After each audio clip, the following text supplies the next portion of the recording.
असता काय झालं होतं? काय आत आल्यावर काय झालं? नेमकं आम्ही भेटायला आले ना.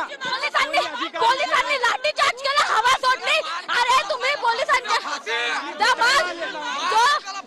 आणि स्वतःला पोलिसांच्या वर्दी घालून जनतेचा सेवक कसे काय म्हणता तुम्ही?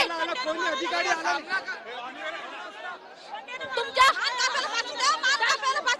मान कापेला बाहेर आणा जर तुमच्यात असेल हिम्मत तर. तिथे कोई अधिकारी आला असता ना, आम्ही कशाला आला सरकार हमसे डरती है, इसको आगे करती है. अरे सरकार हमको डरती है, अरे सरकार हमको डरती है. पोलीस को आगे करती अरे पैसा आमच्या हक्काचा नाही, कोणाच्या बापाचा.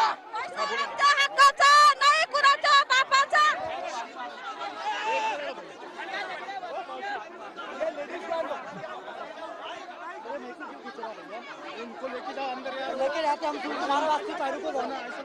तुम्हाला बोलायचं नाही.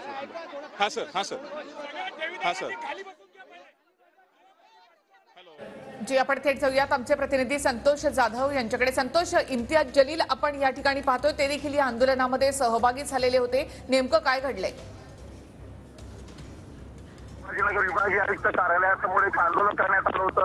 त्या आंदोलनात आता उग्र स्वरूप घेतलेलं आहे. इम्तियाज जलील सुरुवातीला इथे आत घुसले, त्यानंतर आंदोलकात घुसले आणि त्यानंतर मोठा स्फोट झाला. तो स्फोट नेमका कुठला होता तो काही स्फोट नेमका कुठला होता तो काही माहिती नाही आहे. तर मोठ्या प्रमाणामध्ये दंगा नियंत्रक पथक आहे ते इथे आलेलं आहे. आपण इथे बघू शकतो की हजारोंच्या संख्येने जे आहेत ते लोक इथे आलेले आहेत. इथे इम्तियाज जलील स्वतः आहेत. तो स्फोट झाल्यानंतर नेमका आवाज कशाचा आला किंवा काय झालं हे कुणालाही माहित नव्हतं आणि इथे नागरिक मोठ्या संख्येने आहेत. मला सांगा नेमकं आत काय झालं? याच्यापूर्वी इथे एक मंत्रिमंडळाची बैठक झाली होती. तेव्हा मंत्र्यांनी सांगितलं होतं की तुमचे पैसे आम्ही परत देऊ, पण त्यापासून आजपर्यंत काही झालेला नाही. म्हणून आम्ही इथे आले ह्या कार्यालयावर. कार्यालयाचा कोणी अधिकारी आमच्याकडे आला नाही. जर तिथे आले असते आम्ही कशाला आले इथे असते.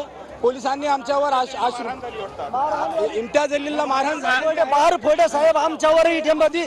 आम्ही गरीब माणसं धनगर मेंढ्या वळतो, आम्ही पैसे टाकले. हे पहा आमचे पैसे. तुम्हाला खोटं वाटत असेल अश्रुबाम फुटला माझ्या पायावर. माझा